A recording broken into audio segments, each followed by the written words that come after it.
সংক্ষিপ্ত সময়ের ভিতরে আমি আপনাদের সামনে যে বিষয়ে আলোচনা করব সেটি হলো আল ঈমান বিল্লাহ। আল্লাহ সুবহানাহু ওয়া তাআলার প্রতি আমাদের ঈমান। আমরা আল্লাহ সুবহানাহু ওয়া তাআলার বান্দা। সেই আল্লাহর বান্দা হিসাবে তিনি আমাদেরকে সৃষ্টি করেছেন, তিনি আমাদেরকে মৃত্যু দিবেন। মৃত্যুর পরে আল্লাহ সুবহানাহু ওয়া তাআলার কাছে আমাদেরকে আবার ফিরে যেতে হবে। এই জন্য আমাদেরকে আল্লাহ সুবহানাহু ওয়া তাআলা সম্পর্কে জ্ঞান লাভ করা দরকার। আমরা জানি ঈমানের যে ৬টি রুকন, এই ৬টি রুকন যদি কেউ ভালোভাবে না জানে, ৬টি রুকনের কোনো একটাতে যদি কারো বিশ্বাসে ঘাটতি হয়, তাহলে ওই ব্যক্তি আর ঈমানদার থাকতে পারে না। কিন্তু আমাদের সমাজের বহু মানুষ নিজেকে ঈমানদার দাবি করছে ঠিকই, অথচ সে মুমিন নয়। নিজের ঈমান দাবি করলে মুমিন হওয়া যায় না, নিজে নিজে মুসলিম দাবি করে মুসলিম হওয়া যায় না। যদি না আপনি আল্লাহ সুবহানাহু ওয়া তাআলার প্রতি সঠিক আকীদা বিশ্বাস আপনার না থাকে, রাসূল সাল্লাল্লাহু আলাইহি ওয়াসাল্লামের প্রতি আপনার আকীদা বিশ্বাস স্বচ্ছ না থাকে, তাহলে আপনি কখনো মুমিন হতে পারবেন না। এটা আমার কোনো কথা নয়। আল্লাহ সুবহানাহু ওয়া তাআলা সূরাতুল বাকারার মাঝে বলেন, وَمِنَ النَّاسِ مَن يَقُولُ آمَنَّا بِاللَّهِ وَبِالْيَوْمِ الْآخِرِ وَمَا هُمْ بِمُؤْمِنِينَ। আল্লাহ বলেন وَمِنَ النَّاسِ, মানুষদের মধ্য থেকে একদল মানুষ আছে, মান ইয়াকুলু, যারা বলে আমান্না বিল্লাহ, আমরা ঈমান এনেছি আল্লাহর উপরে, ওয়া বিল ইয়াউমিল আখির, আখিরাতের প্রতি বিশ্বাস স্থাপন করেছি, ওয়া মা হুম বিমুমিনিন, অথচ তারা মুমিন নয়। অর্থাৎ আল্লাহর প্রতি বিশ্বাস এনেছে, আবার অন্তরে কুফরি লালন করেছে। আল্লাহকে বিশ্বাস করে মুখে স্বীকৃতি দেই, অন্তরে মুনাফিকি থাকে, তাহলে ওই ব্যক্তি প্রকৃত মুমিন হতে পারে না। সূরা ইউসুফের ১০৬ নম্বর আয়াতে আল্লাহ রাব্বুল আলামিন বলেন, وَمَا يُؤْمِنُ أَكْثَرُهُم بِاللَّهِ إِلَّا وَهُم مُشْرِكُونَ। আল্লাহ বলেন ওয়ামা ইউমিনু আকসারুহুম বিল্লাহ, অধিকাংশ মানুষই ঈমান আনা সত্ত্বেও ইল্লা ওয়াহুম মুশরিকুন, অথচ তারা মুশরিক। তার মানে হলো ঈমান এনেছে ঠিকই, কিন্তু এই ঈমানের উপরে অটল থাকতে পারেনি। ঈমান শুধু মুখে দাবি করলে চলবে না, বাবা মুসলমান আমি মুসলমান, বাপ দাদা থেকে এই ধর্ম পৈতৃক সূত্রে পেয়েছি, কিন্তু কোনদিন আল্লাহ সুবহানাহু ওয়া তাআলা সম্পর্কে স্বচ্ছ ধারণা আমি রাখতে পারিনি, কখনো আমি আল্লাহর বিধান পালন করিনি, রাসূলুল্লাহ সাল্লাল্লাহু আলাইহি ওয়াসাল্লামের সুন্নাহ অনুযায়ী ইবাদত করিনি, আবার নিজেকে মুসলিম দাবি করছি। এই আপনার মুসলিম দাবি করা ভুল, কারণ আপনি দাবি করতে পারেন ঠিক আছে, কিন্তু আপনার এই দাবির সাথে যদি কোরআন সুন্নাহর মিল না থাকে, আপনার দাবি আর কথার কাজের সাথে যদি মিল না থাকে, তাহলে ওই ব্যক্তি কখনো প্রকৃত মুমিন হতে পারে না। এই জন্য প্রিয় মুসলিম ভাই, আমরা সকলেই ঈমানদার। এই দেশ নাকি ৯০%, ৯৫% মুসলিমের দেশ। এই দেশ এত পার্সেন্ট মুসলিম ভৌগোলিক আকারে আছে, কিন্তু ঈমানের দাবিতে কয়জন মুসলিম আছে খোঁজ করলে ভালোভাবে যদি আপনি থার্মোমিটার দিয়ে মাপেন, তাহলে দেখবেন কয়জন মানুষ প্রকৃত মুমিন খুঁজে পাবেন না। কারণ এই দেশের মাটিতেই বহু মানুষের সামনে, হাজারো জনতার সামনে বলা হয় আল্লাহর দন রাসূলকে দিয়ে, রাসূল গেছেন গায়েব হয়ে, রাসূলের দন খাজায় পেয়ে বসে গেছেন আজমিরে, এই কথা বলা হয়। অথচ সেও নিজেকে ঈমানদার দাবি করে, সেও নিজেকে মুমিন দাবি করে যে আল্লাহর দন নাকি রাসূলকে দিয়ে আল্লাহ গেছেন গায়েব হয়ে, তার মানে আল্লাহ আর নাই। রাসূলের দন খাজায় পেয়ে বসে গেছেন আজমিরে, এখন রাসূলের দন খাজাকে দিয়ে দিয়েছেন, আর খাজা আজমিরে বসে আছেন। চিন্তা করেছেন একটু? এই বাক্য আর এই কথা উচ্চারণ করার সাথে সাথে যারা উচ্চারণ করেছে আর যারা বিশ্বাস করেছে তারা মুশরিক হয়ে গেছে, তাদের ঈমান ভেঙে গেছে। কারণ আল্লাহর কোন রাসূলকে দিয়ে আল্লাহ গেছেন গায়েব হয়ে, অথচ আল্লাহ বলতেছেন আল্লাহ সব সময় আছেন, সব সময় থাকবেন। আমরা প্রত্যেক ফরজ সালাতের পরে আয়াতুল কুরসির এত মর্যাদা কেন? আয়াতুল কুরসির মর্যাদা বা ফজিলত হাদিসে বলা হয়েছে, যদি কোনো ব্যক্তি প্রত্যেক ফরজ সালাতের পরে আয়াতুল কুরসি পাঠ করে তাহলে সে জান্নাতে প্রবেশ করবে। তবে জান্নাতে প্রবেশ করছে না এই জন্য সে মৃত্যুবরণ করেনি, তার মানে মরলেই সে জান্নাতে যাবে যদি আয়াতুল কুরসি পাঠ করে। এই আয়াতুল কুরসিতে আল্লাহর বরত্ব সম্পর্কে আলোচনা করা হয়েছে। আয়াতুল কুরসিতে বলা হয় আল্লাহু লা ইলাহা ইল্লা হুয়াল হাইয়ুল কাইয়্যুম। আল্লাহু লা ইলাহা ইল্লা হুয়াল হাইয়ুল কাইয়্যুম। আল্লাহ হলেন মহান সেই সত্তা যিনি চিরস্থায়ী চিরঞ্জীব। আর তারা বলে আল্লাহর কোন রাসূলকে দিয়ে আল্লাহ গায়েব হয়ে গেছেন। লা তাখুযুহু সিনাতু ওয়ালা নাওম। লা তাখুযুহু সিনাতু ওয়ালা নাওম। তার কখনো স্পর্শ করে না তন্দ্রা, তাকে কখনো স্পর্শ করে না ঘুম। অর্থাৎ আল্লাহ ঘুমাননি, আল্লাহ সুবহানাহু ওয়া তাআলা খাননি। তাহলে আল্লাহ সম্পর্কে যদি একটা মুমিনের প্রকৃত ধারণা না থাকে তাহলে ঈমান বিল্লাহ, ঈমানের যে 6টি রুকন আছে এর মাঝে 1 নাম্বার রুকন হলো আল ঈমানু বিল্লাহ, আল্লাহর প্রতি ঈমান। এই আল্লাহর প্রতি ঈমানের দাবি হলো যে একমাত্র আল্লাহ সুবহানাহু ওয়া তাআলার প্রতি ঈমান আনতে হবে। মানে লা ইলাহা ইল্লাল্লাহ, লা ইলাহা ইল্লাল্লাহ আমরা সবাই বলি। রাসূলুল্লাহ সাল্লাল্লাহু আলাইহি ওয়াসাল্লাম বলছেন মান মাতা ওয়া হুয়া ইয়ালামু আন্নাহু লা ইলাহা ইল্লাল্লাহ। যে ব্যক্তি মারা গিয়েছেন আর সে জানে যে লা ইলাহা ইল্লাল্লাহ, আল্লাহ ছাড়া কোনো প্রকৃত ইলাহ নেই, দাখালাল জান্নাত, সে জান্নাতে প্রবেশ করবে। আরেক হাদিসে রাসূলুল্লাহ সাল্লাল্লাহু আলাইহি ওয়াসাল্লাম বলছেন মান ক্বালা লা ইলাহা ইল্লাল্লাহ দাখালাল জান্নাহ। যে ব্যক্তি লা ইলাহা ইল্লাল্লাহ বলবে সে জান্নাতে প্রবেশ করবে। যখন একজন সাহাবী আবু যার গিফারি রাদিয়াল্লাহু আনহু বলছেন ওয়া ইন জানা ওয়া ইন সারাকা, যদি চুরি করে জিনা করে তারপরেও কি যাবে? আল্লাহ রাসূল বলেন ওয়া ইন জানা ওয়া ইন সারাকা, চুরি করলেও যাবে, জিনা করলেও যাবে। তার মানে হলো লা ইলাহা ইল্লাল্লাহর স্বীকৃতি দেওয়ার পরে তার উপরে যদি অটল থাকতে পারে তাহলে সে অবশ্যই জান্নাতে প্রবেশ করবে। তবে লা ইলাহা ইল্লাল্লাহর স্বীকৃতি দেওয়ার পরে তার উপরে অটল থাকতে হবে।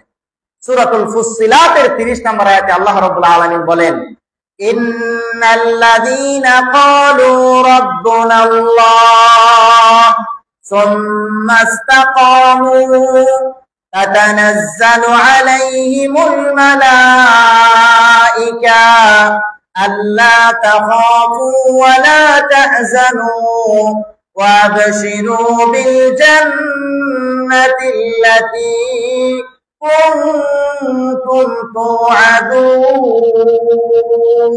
আল্লাহ বলেন ইন্নাল্লাযীনা ক্বালু, নিশ্চয় যারা বলে রব্বুনাল্লাহ, আমাদের রব হলেন আল্লাহ, সুম্মা ইসতাকামু, তার উপরে অটল থাকে। রবকে, আল্লাহকে রব হিসেবে মানলেন আর আপনার সবকিছু হয়ে গেছে না। এই হাদিসের ব্যাখ্যায় সহিহ বুখারীর কিতাবুত তাফসীরের মাঝে ইমাম বুখারী রাহিমাহুল্লাহ ইবনু আব্বাসের ব্যাখ্যা নিয়ে এসেছেন, বলছেন আমানতু বিল্লাহ সুম্মা ইসতাকিম, আল্লাহর প্রতি ঈমান আনার পরে তার উপরে অটল থাকতে হবে। অর্থাৎ যত ঝড় তুফান যত কিছু আছে ঈমান বিল্লাহ রুবুবিয়াতের স্বীকৃতি থেকে নড়াচড়া যাবে না। যেমন মক্কার কাফেররাও কিন্তু রুবুবিয়াতের স্বীকৃতি দিতেন। তারা জানতেন এই আকাশ সৃষ্টিকারী আল্লাহ, এই জমিন সৃষ্টি করেছেন আল্লাহ, এই মাখলুকাত নিয়ন্ত্রণ করেন আল্লাহ। সবকিছু জানার পরেও তারা মুশরিক কেন? কারণ তারা রুবুবিয়াতের শিরিক করার, মানে রুবুবিয়াতের স্বীকৃতির পাশাপাশি উলুহিয়াতের সাথে শিরিক করেছেন। ইবাদতের ক্ষেত্রে তারা এক আল্লাহকে মানেনি। এই জন্য আল্লাহ তাদের কথা কোরআনে নিয়ে এসেছেন। আল্লাহ বলেন ওয়ালা ইন সাআলতাহুম মান খালাকাস সামাওয়াতি ওয়াল আরদ, ওয়ালা ইন সাআলতাহুম, যদি তুমি তাদেরকে প্রশ্ন করো মান খালাকাস সামাওয়াতি ওয়াল আরদ, কে আকাশ এবং জমিন সৃষ্টি করেছে, কাফেরদেরকে প্রশ্ন করলে তারা বলবে লা ইয়াকুলুনাল্লাহ, তারাও বলবে আমাদেরকে সৃষ্টি করেছেন, আকাশ জমিন সৃষ্টি করেছেন আল্লাহ। এখন রুবুবিয়াতের স্বীকৃতি দিয়েছেন আবু জাহেল, আবু লাহাব, উতবা, সাইবা, তারা কি জান্নাতে যাবে? জান্নাতে যাবে না। এমনকি আবু জাহেল 18 বার হজ পর্যন্ত করেছেন, তারপরে কি জান্নাতে যাবে? জান্নাতে যেতে পারবে না, কারণ তাদের উলুহিয়াতে শিরিক রয়েছেন, আল্লাহ সুবহানাহু ওয়া তাআলার আসমা ও সিফাতে শিরিক রয়েছেন, শুধু রুবুবিয়াতের স্বীকৃতি দিয়েছেন। এই জন্য আল ঈমান বিল্লাহ, আল্লাহর প্রতি ঈমান, আপনাকে লা ইলাহা ইল্লাল্লাহর স্বীকৃতি আপনি কিভাবে দিবেন? লা ইলাহা এর রুকন হলো দুইটি, একটি হলো নাফি মানে নাবাচক, আর দ্বিতীয়টি হলো ইসবাত হাবাচক।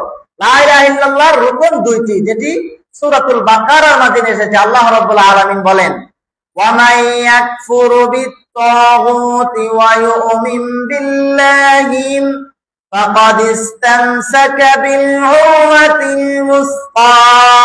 আল্লাহ বলেন, ওয়া মান ইয়াকফুরু বিত-তাগুত, যারা তাগুতকে অস্বীকার করে, ওয়া ইউমিন বিল্লাহ, আল্লাহর প্রতি ঈমান আনে। তার মানে আগে সর্বপ্রথম আগে তাগুতকে অস্বীকার করতে হবে, নাবাচক, আর দ্বিতীয় নাম্বার হলো ওয়া ইউমিন বিল্লাহ, আল্লাহর প্রতি ঈমান আনতে হবে।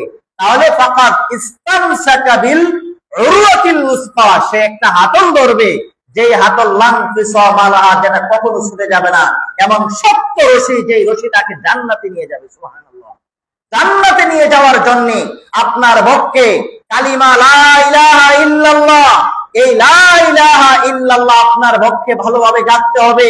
যত ধরনের জ্বর তুফান আসুক, বাধা আসুক, কষ্ট আসুক, শারীরিক নির্যাতন আসুক, সামাজিক নির্যাতন আসুক, প্রতিবেশীর মাধ্যমে নির্যাতন আসুক, পারিবারিক নির্যাতন আসুক, শত ধরনের বাধা আসলেও আপনার ভিতর থেকে লা ইলাহা ইল্লাল্লাহকে কখনো মুছে দিতে পারবে না। যেমন খাব্বাব ইবনে আরাত রাদিয়াল্লাহু আনহুর কথা আমরা জানি, যাকে পিছনের রাস্তা দিয়ে লোহা ঢুকিয়ে গলায় ফাঁসি লাগিয়ে তাকে হত্যা করা হয়েছে। খাব্বাব ইবনে আরাত রাদিয়াল্লাহু আনহুকে টেনে হেসড়ে আরবে উত্তপ্ত বালুর মাঝে শুইয়ে দেওয়া হয়েছে। বিলাল হাবশির মতো ব্যক্তিকে আপনার বাচ্চারা টানা হেসড়া করা হয়েছে, তাকে বুকের মাঝে পাথর দেওয়া হয়েছে। তারপরেও তাদের মুখ থেকে এই লা ইলাহা ইল্লাল্লাহর স্বীকৃতি, আহাদ আর আহাদ আমার আল্লাহ এক, এই স্বীকৃতি তারা বুঝতে পারেনি। উমাইয়া বেত্রাঘাত করেছেন, তবু তাদের কাছ থেকে লা ইলাহা ইল্লাল্লাহর স্বীকৃতি ফিরিয়ে নিতে পারেননি, কারণ তারা লা মানে নাই। লা ইলাহা ইল্লাল্লাহর প্রথম রুকন হলো নাই। কি নাই? এখানে 4টি জিনিস আমাদেরকে নিষেধ করতে হবে। লা মানে নাই, কি নাই? 1 নাম্বার ইজতিনাবুল আরবাব, আল্লাহ ছাড়া যত রব আছে সকল রব দিলেন, সকল রব থেকে আমি মুক্ত হতে হবে। কারণ আরবের ধর্মযাজকেরা অথবা ইহুদি খ্রিস্টানেরা, তারা তাদের ধর্মযাজক যারা আছে, যারা ধর্মীয় পাদ্রী, তাদেরকে রব হিসেবে মেনে নিয়েছিলেন। এই জন্য আল্লাহ সুবহানাহু ওয়া তাআলা কোরআনে বলেন, ইত্তাখাযু আহবারহুম ওয়া রুহবানাহুম আরবাবাম মিন দুনিল্লাহ। তারা ইত্তাখাযু, আখাযা ইয়াখুযু থেকে ইত্তাখাযা ইয়াত্তাখিযু, অর্থ হলো গ্রহণ করা, তারা গ্রহণ করেছে। আহবারহুম ওয়া রুহবানহুম, আহবার এবং রুহবান মানে ধর্মযাজকদেরকে, তাদের বড় হুজুরদেরকে আরবাবাম মিন দুনিল্লাহ, আল্লাহ ছাড়া রব বানিয়ে নিয়েছেন। আল্লাহ ছাড়া অন্যদেরকে রব বানানো হয়েছে, আল্লাহ ছাড়া অন্যকে রব বানিয়ে ফেলছেন। কিভাবে? রব মানে নিয়ন্ত্রণকারী, রব মানে লালন পালনকারী। এখন আপনি আমি যদি আল্লাহ ছাড়া অন্যকে রব মানি, তাহলে ঈমান থাকবে? লা ইলাহা ইল্লাল্লাহর স্বীকৃতির উপর অটল থাকতে পারবো? লা ইলাহা ইল্লাল্লাহর উপর অটল থাকতে পারবো না, কারণ আমরা আল্লাহ ছাড়া অন্য কাউকে রব হিসেবে মেনে নিয়েছি। আল্লাহর বিধান ছাড়া অন্যের বিধান বলে আমরা তো, আমাদের ধর্মযাজক হলো বড় হুজুর, আমাদের ধর্মযাজক হলো বড় পীর সাহেব। এখন বড় পীর সাহেব কোরআনের বিধান, ইসলামের বিধান আছে, কিন্তু আপনি বড় হুজুরের বিধান অনুযায়ী, বড় হুজুরের কথা মতে কোরআনের বিধান পাল্টে দিচ্ছেন, হাদিসে নববীর নির্দেশনা পাল্টে দিচ্ছেন। তার মানে হলো আপনি আল্লাহকে রব না মেনে ওই পীর সাহেবকে রব মানছেন। আপনি জানেন বহু মানুষ আল্লাহ ছাড়া বহু পীরদেরকে, বহু বড় হুজুরদেরকে রব মানছেন। আল্লাহর কোরআনের বিধান হলো যে ইন্নামাল খামরু ওয়াল মাইসির ওয়াল আনসাব ওয়াল আজলামু রিজসুম মিন আমালিশ শাইতান, মদ জুয়া এইগুলা শয়তানি কর্মকাণ্ড, মদ জুয়া হারাম, এইটা আল্লাহ সুবহানাহু ওয়া তাআলা হারাম ঘোষণা করেছেন নেশাজাত দ্রব্য।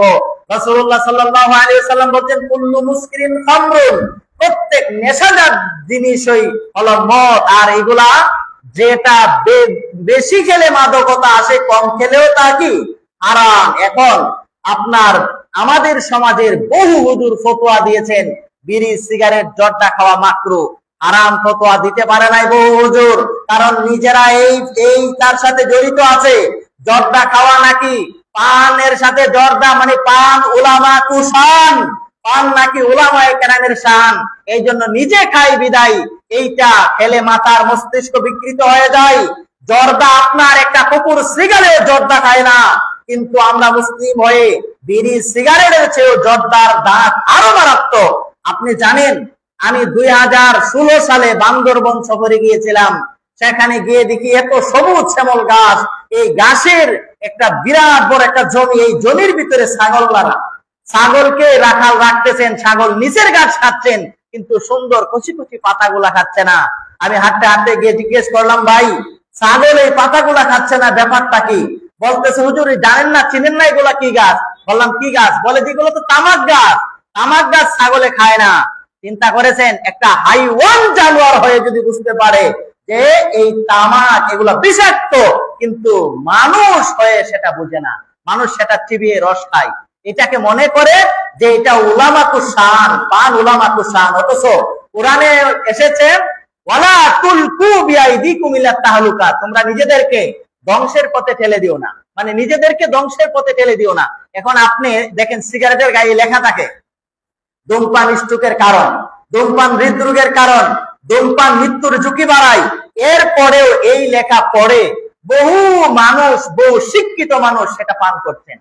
এখন এটা খাচ্ছেন, পান করছেন, অথচ আল্লাহর কোরআন ও হাদিস দ্বারা প্রমাণিত হয়েছে পান জর্দা বিড়ি সিগারেট এগুলা হারাম। এখন আল্লাহর ফতোয়া আর হাদিসের ফতোয়া, রাসূলের ফতোয়া হলো হারাম, কিন্তু আপনার হুজুরের ফতোয়া হলো মাকরুহ। এখন আপনি আল্লাহর ফতোয়া না মেনে হুজুরের ফতোয়া মানলেন, তার মানে রব কাকে মানলেন? আপনি হুজুরকে রব মানে ফেললেন। আমাদের কুমিল্লার মুরাদনগরে এক দরবার শরীফ আছে, গ্রাম আছে, গ্রামের নামই পীর কাশিমপুর। এই একই গ্রামে 22টা মাজার।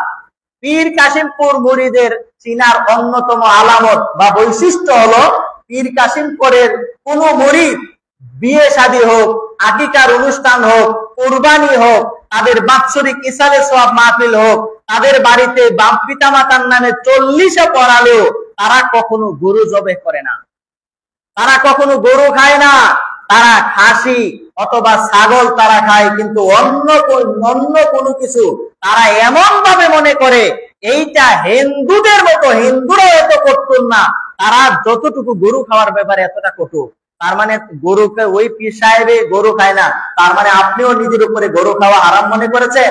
সূরাতুত তাহরীমের 1 নম্বর আয়াতে আল্লাহ সুবহানাহু ওয়া তাআলা নবী মুহাম্মদ সাল্লাল্লাহু আলাইহি ওয়াসাল্লামকে বলছেন, ইয়া আইয়ুহান নাবিয়্যু লিমা তুহাররিমু মা আহাল্লাল্লাহু লাকা। আল্লাহ রাব্বুল আলামিন স্বয়ং মুহাম্মদুর রাসূলুল্লাহ সাল্লাল্লাহু আলাইহি ওয়াসাল্লামকে কি বলেছেন শুনুন। আল্লাহর নবী একদিন যায়েনব বিনতে জাহাশের বাড়িতে গেলেন, ঘরে যাওয়ার পরে সেখানে তিনি মধু দিয়েছেন, মধু যায়েনব রাদিয়াল্লাহু আনহুর দেওয়া মধু রাসূল খেয়েছেন। খেয়ে যাওয়ার পরে আয়েশা বলেন, আমি আর হাফসা একজুট হলাম যে রাসূল আসলে আমরা বলবো আপনার মুখে থেকে মাগাফিরের দুর্গন্ধ আসতেছে। রাসূল যখন আয়েশার কাছে আসলেন, আয়েশা বললেন, আপনি মনে হয় মাগাফির খেয়েছেন, আপনার মুখের থেকে মাগাফিরের দুর্গন্ধ আসছে। তখন হাফসার কাছে যখন গেলেন, হাফসাও রাসূলুল্লাহকে একই কথা বললেন, ইয়া রাসূলুল্লাহ আপনি মনে হয় মাগাফির খেয়েছেন, আপনার মুখে থেকে মাগাফিরের দুর্গন্ধ আসছে। তখন আল্লাহর নবী বললেন, মনে মনে একটা চিন্তা নিলেন আর বললেন, যা, যেহেতু আমি তো মধু খেয়েছি আর তারা বলতেছে আমার মুখ থেকে মাগাফিরের দুর্গন্ধ আসছে, যা আমি আজ থেকে আর মধু খাবো না। রাসূল হালাল জিনিস এটা খাবে না, এই কথা চিন্তা যখন করলেন, আল্লাহ সুবহানাহু ওয়া তাআলা কোরআনের আয়াত নাযিল করলেন, ওহী প্রেরণ করে নবীকে বললেন, ইয়া আইয়ুহান নাবিয়্যু লিমা তুহাররিমু মা আহাল্লাল্লাহু লাকা। হে নবী তুমি কেন হারাম করবে আমি যা তোমার জন্য হালাল করেছি? আল্লাহ যা হালাল করেছেন পৃথিবীর কোন মানুষ তাকে হারাম করতে পারবে না, আর আল্লাহ যা হারাম করেছেন পৃথিবীর সকল বড় হুজুর মিলেও সেটাকে হালাল করতে পারবে না। আল্লাহ যা নিষেধ করেছেন, আল্লাহ যা হারাম করেছেন, আল্লাহ রাসূল যা নিষেধ করেছেন, পৃথিবীর কোন হুজুর সেটাকে জায়েজ প্রমাণিত করতে পারবে না। কারণ হালাল, আল হালালু হালালুল লিজামিইন ওয়াল হারামু হারামুল লিজামিইন। ইসলামের মূলনীতি হলো হালাল সকলের জন্যই হালাল, হারাম সকলের জন্যই হারাম। এই জন্য ইসলামের বিধান সুন্দর সুশৃঙ্খল আইন দিয়েছে ইসলাম। কারো জন্য কম বেশি করে নাই, যে বড় লোক হলে একটা আর ছোট লোক হলে আরেকটা। সুদ খাওয়া হারাম, বড় লোকের জন্য যেমন সুদ খাওয়া হারাম, ছোট লোকের জন্য সুদ খাওয়া হারাম। ঘুষ খাওয়া যে এরকম ভাবে প্রধানমন্ত্রীর জন্য হারাম, ঘুষ খাওয়াতে এরকম ভাবে একদম তৃতীয় শ্রেণীর কর্মকর্তা একজন জারুদারের জন্য হারাম। যা হারাম হারামই থাকবে। রাসূলুল্লাহ সাল্লাল্লাহু আলাইহি ওয়াসাল্লামের জমানায় একজন আরবের সম্ভ্রান্ত মহিলা চুরির অপরাধে ধরা পড়েছেন। অনেকেই ফিসফিস করছেন, সাহাবীরা মনে মনে ভাবছেন, হাই হাই, যদি এই মুহূর্তে ওই ব্যক্তির হাত কাটা হয়। এই মহিলা তো আরবের সম্ভ্রান্ত বংশের মহিলা। অনেকে রাসূলুল্লাহ সাল্লাল্লাহু আলাইহি ওয়াসাল্লামের কাছে প্রস্তাব পাঠালেন, ইয়া রাসূলুল্লাহ, যদি তার হাত কাটার পরিবর্তে এর চেয়ে আরো বেশি প্রয়োজন হয় আমরা দিব, তার রক্তপণ দিব, তবু তার হাত কাটিয়েন না। তখন আল্লাহর রাসূল হুঙ্কার দিয়ে বলছিলেন, লাউ আন্না ফাতেমাতা বিনতে মুহাম্মাদিন সারাকাত, যদি ওই সম্ভ্রান্ত বংশের মহিলা নয়, আমি মুহাম্মদের মেয়ে ফাতেমা যদি চুরি করতেন, তাহলে আমি মুহাম্মদ তার হাত পর্যন্ত কেটে দিতাম। এটাই হলো ইসলামের নীতি, এটাই হলো ইসলামের বিধান। হারাম, চুরি করা হারাম, এটা সকলের জন্য হারাম। আর যারা ধরা পড়বে তাদের শাস্তি কার্যকর হবে কোরআন সুন্নাহ মতে। এই জন্য আপনাদেরকে বলি যে আল্লাহ ছাড়া, লা ইলাহা ইল্লাল্লাহ, ঈমান বিল্লাহর এক নাম্বার হলো ইজতিনাবুল আরবাব। যত রব আছে আল্লাহ ছাড়া সমস্ত রবের পূজা, অন্য কাউকে রব মানা যাবে না। বিধানদাতা আল্লাহ, আল্লাহর বিধান পালন করতে হবে। সকল কিছুর মালিক আল্লাহ, হুকুমদাতা আল্লাহ, আল্লাহর হুকুমই পালন করতে হবে। অন্য কারো হুকুম আল্লাহর হুকুমের ব্যতিরেকে পালন করা যাবে না, সমস্ত রবকে বাতিল করে দিতে হবে। লা ইলাহা ইল্লাল্লাহর এক নাম্বার নাফি। দুই নাম্বার ইজতিনাবুল আন্দাদ, যত সমকক্ষ আছে আল্লাহর সমান, আল্লাহর সমকক্ষ কাউকেই করা যাবে না। অনেকেই বলে থাকে আল্লাহই কেল্লা, কেল্লা ওই আল্লাহ, তার মানে আল্লাহর কেল্লাকে সমান করে ফেলেছে। আল্লাহ নাকি কেল্লা, কেল্লাই নাকি আল্লাহ। আবার অনেকে বলেন যত কেল্লা তত আল্লাহ। আবার অনেকে বলেন আল কুলুবুল মুমিনিনা আরশুল্লাহ, মুমিনের কলবে আল্লাহর আরশ। এই জন্য পৃথিবীতে যত কোটি মানুষ আছে তত কোটি আল্লাহর আরশ আছে। এখন চিন্তা করুন, যত কেল্লা তত আল্লাহ, এই যে কথা, কথাই কথাই শিরিক। এই কথার মাধ্যমে আপনি আল্লাহর সমকক্ষ করে দিচ্ছেন। আল্লাহ সুবহানাহু ওয়া তাআলার সমান কাউকে করা যাবে না। আল্লাহ বলছেন যে ইউহিব্বুনাহুম কাহুব্বিল্লাহ ওয়াল্লাযীনা আমানু আহাসাদ্দু হুব্বান লিল্লাহ মাইয়াত্তাখিযু মিন দুনিল্লাহি, যে তাদের মানুষদের মাঝে একদল মানুষ আছে যারা আল্লাহ ছাড়া অন্য কাউকে আল্লাহর সমকক্ষ মনে করেন। আর ঈমানদার যারা আছে, ওয়াল্লাযীনা আমানু, যারা ঈমানদার, আসাদ্দু হুব্বান লিল্লাহ, তারা আল্লাহকে সবচেয়ে বেশি ভালোবাসে। তার মানে ঈমানদারদের বৈশিষ্ট্য হলো সব কিছুর চেয়ে আল্লাহ সুবহানাহু ওয়া তাআলাকে বেশি ভালোবাসা। কিন্তু অন্য কাউকে আল্লাহ সুবহানাহু ওয়া তাআলার মতো ভালোবাসা যাবে না। তিন নাম্বার হলো ইজতিনাবুল আলিহা, আল্লাহ ছাড়া যত ইলাহ আছে সমস্ত ইলাহকে বাতিল করে দিতে হবে। ইলাহ মানে সর্বপ্রথম শিরকের সূচনা হয়েছে নূহ আলাইহিস সালাতু ওয়াস সালামের জমানা থেকে। নূহ আলাইহিস সালাতু ওয়াস সালামের জমানায় কিছু কিছু মানুষ ছিলেন যারা আপনার ইবাদত করতেন, তাদের মাধ্যমে শয়তান শিরিক ঢুকে দিয়েছেন। নূহ আলাইহিস সালাতু ওয়াস সালাম যখন দাওয়াত দিয়েছিলেন তখন বলেছিলেন যে, তখন তারা বললেন ক্বালু লা তাযারুন্না আলিহাতাকুম ওয়ালা তাযারুন্না ওয়াদ্দান ওয়ালা সুওয়াআন ওয়ালা ইয়াগুসা ওয়া ইয়াউকা ওয়া নাসরা। তারা বললেন ক্বালু লা তাযারুন্না আলিহাতাকুম, আমরা কি আমাদের ইলাহকে ছেড়ে দিব?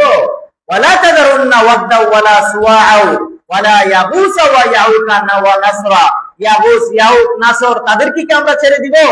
কারণ বাবা এরকম কথাও বলেছেন, আজালা আলিহাতা ইলাহু ওয়াহিদ ইন্নাহু লাশাইউন উজাব আজালা আলিহাতা ইলাহা ওয়াহিদা। আরে আমরা কি এক আল্লাহকে ইলাহ বানাবো? এটা তো একটা আশ্চর্যের কথা, আশ্চর্য বিষয়। এটা কি করে হয়? একজন আল্লাহকে এত কিছু সামাল দিতে পারবে? কিন্তু প্রকৃত মুমিনের বিশ্বাস হলো ইলাহ, ইবাদতের উপযুক্ত ইলাহ একমাত্র আল্লাহ। যত ইলাহ আছে সমস্ত ইলাহ বাতিল। এরপরে 4 নম্বর হলো ইজতিনাবুত তাগুত, তাগুতকে বর্জন করা, তাগুত থেকে দূরে থাকা। এটা সমস্ত নবী রাসূলগণের দাওয়াত। সূরা নাহলের 36 নম্বর আয়াত আল্লাহ রাব্বুল আলামিন বলেন, ওয়ালাকাদ বাআসনা ফি কুল্লি উম্মাতির রাসূলা আন ইয়াবুদুল্লাহা ওয়াজতানিবুত তাগুত। আল্লাহ বলেন, ওয়ালাকাদ বাআসনা ফি কুল্লি উম্মাতির রাসূলা, আমি প্রত্যেক উম্মতের জন্য একজন করে রাসূল প্রেরণ করেছি। আনি ইবাদুল্লাহ, এই রাসূলগণের দাওয়াত হলো আল্লাহর ইবাদত করো, ওয়াজতানিবুত তাগুত, তাগুতকে বর্জন করো। তার মানে তাগুতকে আমাদের বর্জন করতে হবে। এই 4টি জিনিস আমাদের বর্জন করতে হবে। 1 নম্বর হলো সমস্ত রব লা ইলাহা ইল্লাল্লাহর এক নাফি, মানে লা ইলাহা ইল্লাল্লাহ দিয়ে সমস্ত রব বাতিল হয়ে যাবে, সমস্ত সমকক্ষ বাতিল হয়ে যাবে, সমস্ত ইলাহ বাতিল হয়ে যাবে, সমস্ত তাগুত বাতিল হয়ে যাবে। লা ইলাহা ইল্লাল্লাহর দাওয়াত একমাত্র, কেবলমাত্র, শুধুমাত্র এক আল্লাহর ইবাদত করার জন্য আমাদেরকে সৃষ্টি করা হয়েছে। আর এক আল্লাহর ইবাদত করতে হবে, অন্য কারো ইবাদত করা যাবে না। এই দাওয়াত শুধু আমাদের নবী দিয়েছেন তা নয়, এই দাওয়াত সমস্ত নবী রাসূলগণ দিয়েছেন। সূরাতুল আরাফের প্রায় 10টির মতো আয়াত আছে। সেই আয়াতে আল্লাহ সুবহানাহু ওয়া তাআলা বিভিন্ন নবী রাসূলগণের কথা উল্লেখ করেছেন। এই নবী রাসূলগণ পৃথিবীতে এসে মানুষদেরকে কি দাওয়াত দিতেন। নূহ আলাইহিস সালাতু ওয়াস সালামের কথা বলছেন। নূহ আলাইহিস সালাতু ওয়াস সালাম তার কওমকে দাওয়াত দিলেন, ক্বালা ইয়া কওমি ইবুদুল্লাহ মা লাকুম মিন ইলাহিন গায়রু।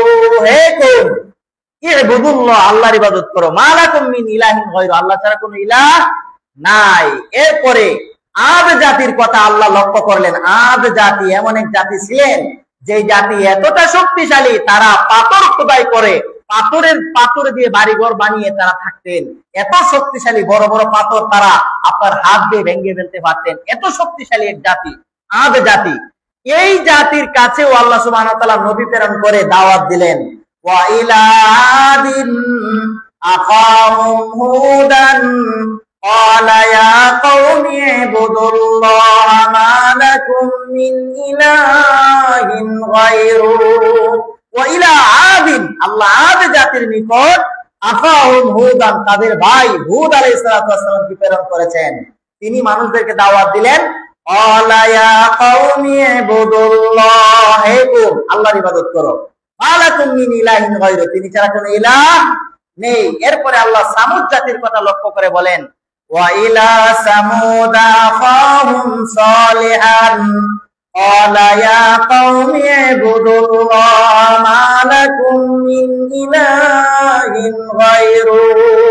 ক্বালা ইয়া কওমি ইবুদুল্লাহ, হে কওম, আল্লাহর ইবাদত করো, তিনি ছাড়া কোনো ইলাহ নাই। তাহলে সামুদ জাতির নিকট আল্লাহ সালেহ আলাইহিস সালাতু ওয়াস সালামকে নবী হিসেবে প্রেরণ করেছেন। এরপরে আল্লাহ মাদায়েন জাতির কথা উল্লেখ করেছেন এই সূরায়, ওয়া ইলা মাদিয়ানা আখাহুম শুআইবান ক্বালা ইয়া কওমি ইবুদুল্লাহ মা লাকুম মিন ইলাহিন গায়রু। মাদায়েন জাতির নিকট আল্লাহ সুবহানাহু ওয়া তাআলা শুআইব আলাইহিস সালাতু ওয়াস সালামকে প্রেরণ করেছেন। তিনিও এই দাওয়াত দিলেন যে, হে কওম, মা লাকুম মিন ইলাহিন গায়রু, তিনি ছাড়া কোনো ইলাহ নেই, এক আল্লাহ সুবহানাহু ওয়া তাআলার ইবাদত করতে হবে। এই জন্য আমরা লা ইলাহা ইল্লাল্লাহ, লা ইলাহা ইল্লাল্লাহ সম্পর্কে আমরা জানলাম যে লা ইলাহা ইল্লাল্লাহ রূপন হলো দুইটি, একটি হলো নাবাচক আর একটি হলো হাবাচক। নাবাচক যেটা আমরা নিষেধ করি 4টি জিনিস, সেটা হলো সমস্ত রব, সমস্ত সমকক্ষ, সমস্ত ইলাহ, সমস্ত তাগুত, সবকিছুকে বর্জন করতে হবে। এরপরে আমরা দ্বিতীয় নম্বর যেই রূপন, এই হাবাচক, ইল্লাল্লাহ, একমাত্র আল্লাহ সুবহানাহু ওয়া তাআলা, এই একমাত্র ইল্লাল্লাহ, আল্লাহ ছাড়া এই আল্লাহ সুবহানাহু ওয়া তাআলার ইবাদত আমাদেরকে করতে হবে। এছাড়া অন্য কারো ইবাদত এখানে সংস্পর্শ করা যাবে না। আল্লাহর ইবাদত, আল্লাহকে চিনতে হবে তিন ভাবে। আল্লাহ সুবহানাহু ওয়া তাআলা তাওহীদ, যে তাওহীদুর রুবুবিয়্যাহ, রব হিসাবে আল্লাহ সুবহানাহু ওয়া তাআলাকে এক জানতে হবে। আর তাওহীদুল উলুহিয়্যাহ, ইলাহ হিসাবে আল্লাহ সুবহানাহু ওয়া তাআলাকে এক জানতে হবে। আর তাওহীদুল আসমা ওয়াস সিফাত,